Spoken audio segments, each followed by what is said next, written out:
Hi, I'm Larry Puckett, the DCC guy. Well, today I'm sitting down because we're going to be working on installing a Tortoise switch machine here under one of the turnouts that we installed a couple of weeks ago. So after that, then I'll show you how to wire it, get it all connected up, and then I'll show you how you can test your frogs to see if you've got the correct polarity or phase of DCC power being supplied to them when you throw the Tortoise switch machine. Now, of course, you have the option of doing it by trial and error and just running a locomotive through the switch and see if it creates a short. But what I'll show you today is a very quick and simple method to test it to find out if it's properly wired. So let's go ahead and get started.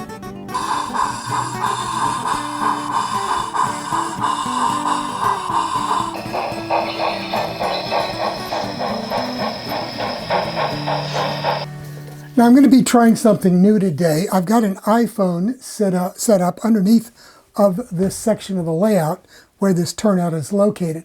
So I'll be filming both the underside operation as well as what I'll be doing up here on top to install this Tortoise switch machine.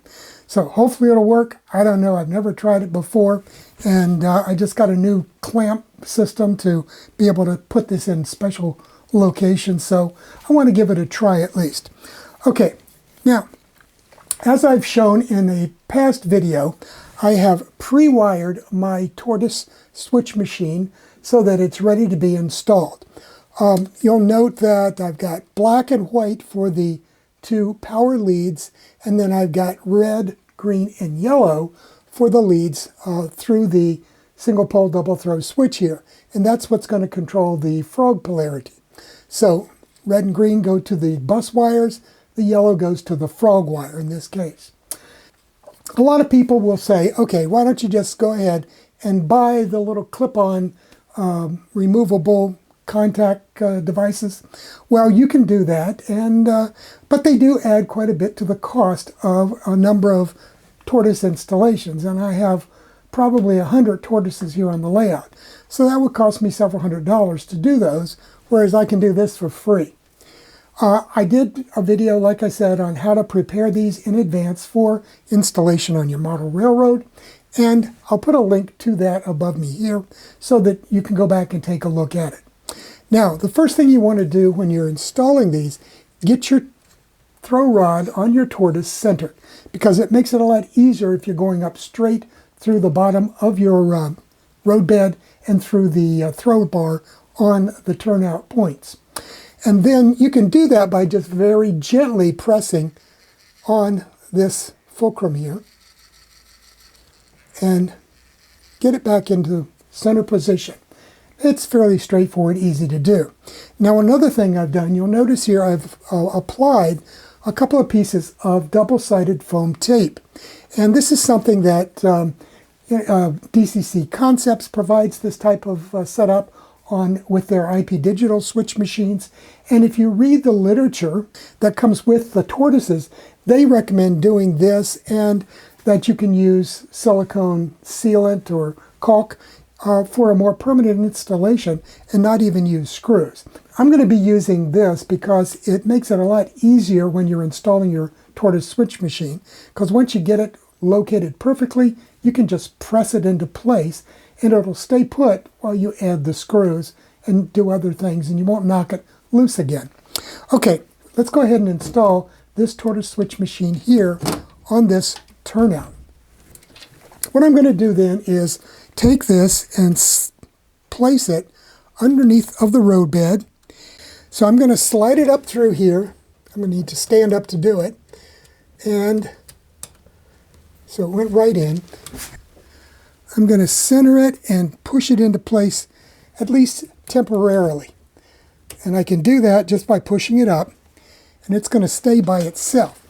And that allows me to then cycle the Tortoise and see if I've got it correctly. Okay, it's working one way, but it's not throwing all the way across. So I can move that a little bit, and we'll give it a try now. Let's see this way. Okay, that one moves, and okay, it's moving perfectly back into position there.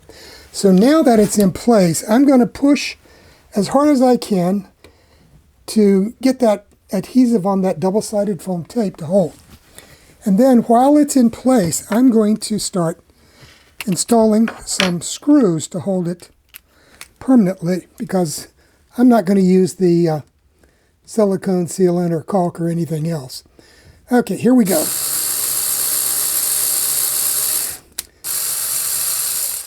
I'm pre-drilling some pilot holes for the screws, because one thing, it can be a real pain in the neck to install screws working upside down.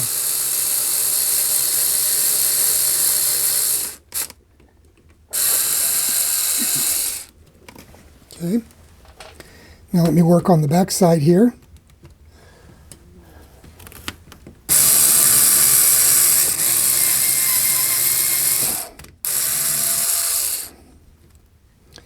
And we'll find the other one. You just have to feel around to get these little indents.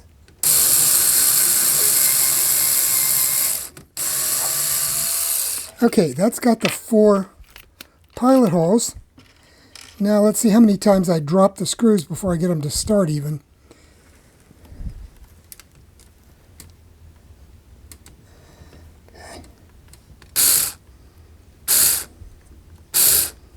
Okay. There's the first one. Now you don't want to drive these all the way down the first time, because it tends to depress the foam and makes the switch machine a little lopsided. So I just take them in far enough so that they're holding the switch machine firmly, but not pressing down firmly, or as tight as they could be.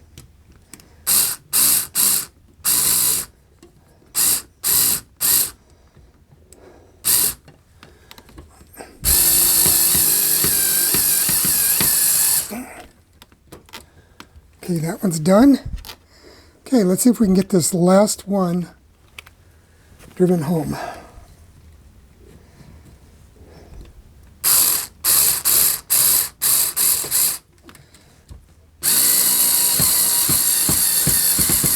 There. Now we'll tighten these down.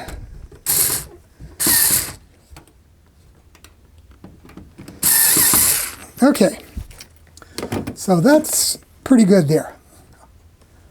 Now I'm going to turn off the recording on the iPhone and we'll just work above here. Okay, let's give it another test so you can see it's installed. It's now thrown this way, so that's for the diverging track. And by moving it by hand, you can see it's now set for straight forward. Works very well. Okay, I've got some heavy-duty wire cutters here, so we'll cut this piano wire short. There we go. And make sure I didn't cut it too short.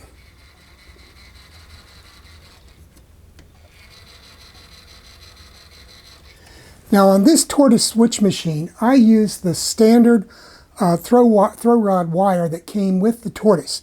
I think that's 0.025 inches. On the rest of the layout, where I have the double thickness of the foam and the plywood sub-road bed, I use the 0.032 inch piano wire that you can get at most local hobby shops. Will have a display of, I think it's K&E or K&S metals. Now we've got that cut off, so nothing is going to catch on it. What I want to do now then is let's go underneath here and we will install the wiring. The part that I want to do today is the installation or connection of the red, the green, and the yellow, because these will be connected to the control panel that I'll be building and installing next week. So there just wasn't time to be able to fit all of this into one video. So what I want to do first are these guys here. Now, let's do the easy thing first. That is the connection between our switch machine and the feeder for our frog here. Now, somebody asked me in a comment the other day, how long can your feeders be? Well, typically mine are about 6 to 9 inches. I think this one's about 8 or 9 inches long, but it's going to get cut back, as you'll see. And the reason for that is the smaller the wire, the more electrical resistance there is in it, and you have to keep your runs short or you'll get voltage drops accordingly. So, bigger wire, you can make longer runs. Thinner wire, you have to go with shorter runs. Otherwise, you'll see the effects of it. So I'm just going to take and cut some of this back so that I've got that available. And then I'm going to use one of these quick splices that I used to get from All Electronics. Unfortunately, as I've said many times over the last few months, All Electronics closed down their business and retired. So you're going to have to buy these somewhere else. I would check at Jameco, JAMECO.com. Also, just check on eBay or on Amazon for these. And these are a quick splice or an easy splice. They come under a number of different names. And these are set up for, I believe, 18 to 22 gauge. So it allows you to connect two wires of similar sizes together very quickly without any need for soldering. So all you have to do then is run one wire through there, put the other wire in here, and then I use these vice grip pliers and get a good square crimp on these, like that, and they work great. Now, I know people will say that they don't work, they fail, all kinds of problems, all kinds of complaints like that. I've been using these for over 20 years. I've never had a single failure. And 99% of the time, I would say that the reason people have problems is they use the wrong size connector with the wrong size wire. And I talked about this in the video I did on suitcase connectors and at other occasions. Use the right size connector for the job.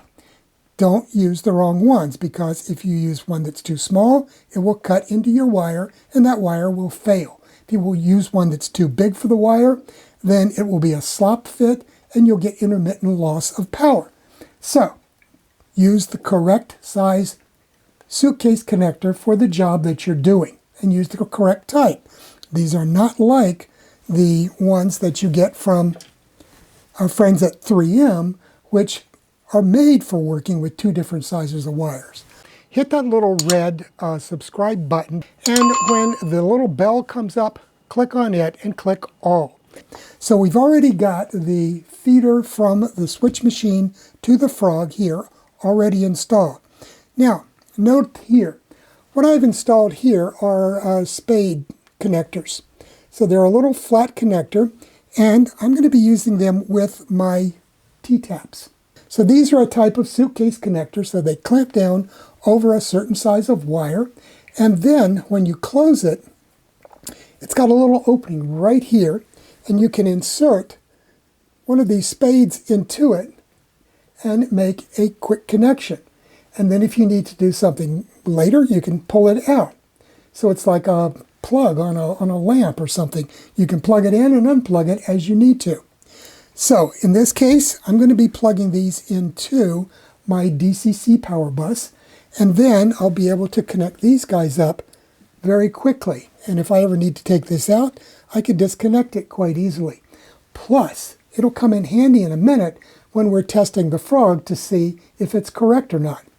Okay, let me show you how these work. Now this is my power bus, my DCC power bus. It's kind of hanging loose right now because I still have to build a section of layout here that will be the Lynchburg switching area. So this will actually run underneath of it. But for right now, it's just hanging free. So what I need to do first is decide where I'm going to install this. And then I'm going to make a split right here. Now this is something called zipcord because it can unzip. And it's very similar to the lamp cord that you see on most small home appliances like lights and things of that nature. And you can buy that at local hardware stores. This is a specialty wire that you can get. This is 14 gauge oxygen-free copper. It is not copper-clad aluminum.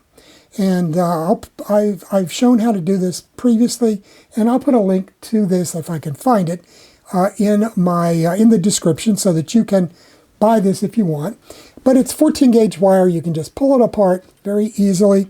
And I use this for all of my DCC power buses. And I've explained in the past why.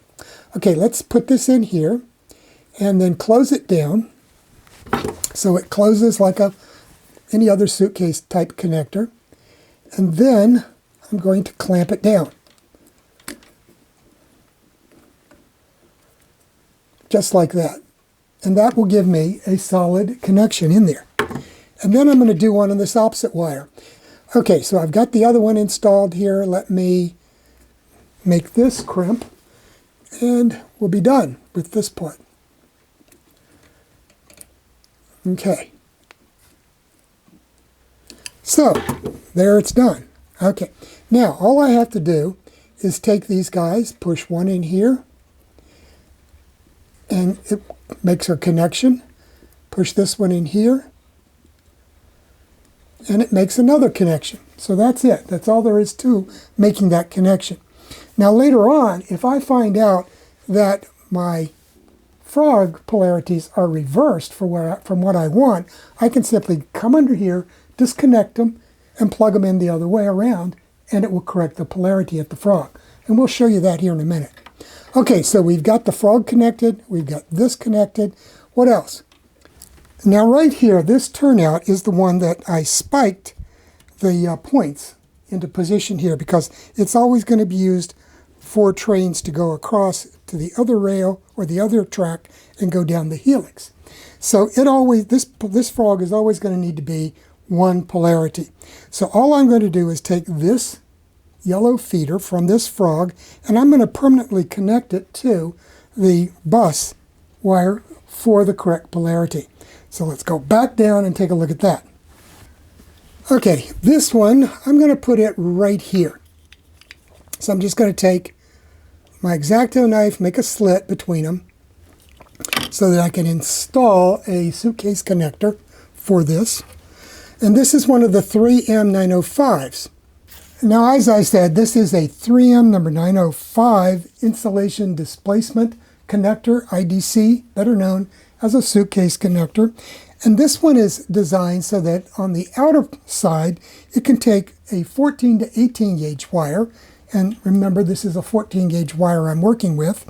And you can use the intersection here where you insert a wire. That can be anything between 18 and 22 gauge. So it's perfect for this type of installation. And it's what I've used here all over the layout. Now I'm going to cut off this piece of copper here on the end that I left, and we'll install the run wire here, and it's going to be for this outside rail. And so I'm going to put that on this wire that is silver. And it's silver colored because it's copper wire that's been tinned. Now the other wire here looks red because it is bare copper. So that's how you can tell them apart. Very simple. Then I'm going to insert my frog feeder in here and clamp down. Let me get this ready. There we go. Let me insert the frog feeder wire in here, get my pliers in position over the device and crimp it down, good and solid. Give it 2 or 3 crimps across the face of that little metal piece. And then close it. And that's all there is to it. So that frog will now be powered all the time from this wire of the DCC power bus. So I won't have to worry about that one. Okay, the last thing, I have the red and the green wire and more of the number 905s. So we'll use those. And again, I'm going to make a split here so I'll have room to insert the suitcase connectors. So I'm just going to slide that knife blade in there.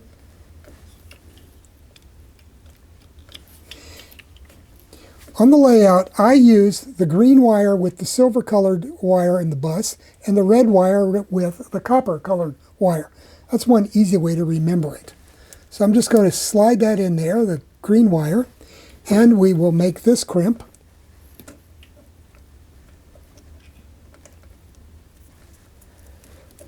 Like so, and close this.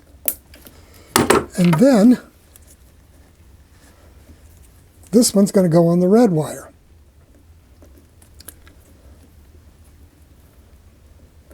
There we go. Get that in there. And run the feeder from the track in through that back area. Okay. And then just give it a good crimp. You want to get that metal blade in there good and square so that it cuts down through the insulation, displaces the insulation, and makes an electrical connection with the underlying wire. Okay, now that that's set up, I'm going to turn the power onto the layout, and I'll show you how you can test the completed job for the frog to see if you've got the correct polarity. Okay, so how do you tell whether you've got the correct phase or polarity of power being fed to your frogs? Now, if you remember, this particular frog here is fed with a feeder connected directly to the DCC power bus. And the turnout is always set for the crossovers. So trains can move from the right-hand track to the left-hand track and proceed into the helix. So I've got my voltmeter, I've got it set on AC power.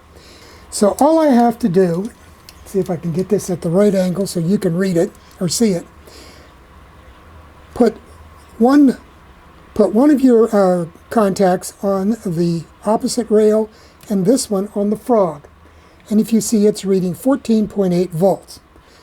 So that means I've got the polarity correct. Now, let's look at this side. This one you can see I'm getting something like 0.2 volts. That's because I don't have a connection here. So I didn't make a connection to the opposite rail to feed the frog, so it's not going to be providing any power. Okay, let's take a look at this frog here. And I'll remind you, this is the frog that is being fed from the contacts on the Tortoise switch machine. So let's look at that one and see if it's correct. So I'm going to put my contact back here, my probe, and put it on the frog, and it's reading 14.5 volts. So that means that I've got it set up correctly. If I go here, again, 0.06 volts, so not a connection. If I throw it, okay, so I hand cycled that, and now you can see we're at 14.59 volts on this pair of rails, and over here we're reading 0.3 or something, some anomalous voltage. Okay, so that's very simple. All you have to do, put your voltmeter on AC voltage, and then measure from the two rails that are opposite one another for the direction of the turnout. So in this case, it's set to go across, so I want this one, and it's 14.57 volts. Perfect. If I throw it back the other way and set it for straight through, that means this rail here and the frog should be powered. And 14.54, something like that, it is powered. So that's a very, very simple way to test it. And so that's going to work with any type of switch machine that is automatically correcting the polarity of your frogs whenever the points are thrown for you. Well, that's a wrap for today's video. So hopefully you got two things out of this: how to install your Tortoise switch machines, and then how to check the polarity or the phase of your frogs that are controlled by that Tortoise switch machine after you've connected them up to power on the layout. Have a great weekend, have a great week, and I'll see you here next week with another video from the DCC Guide. Bye now.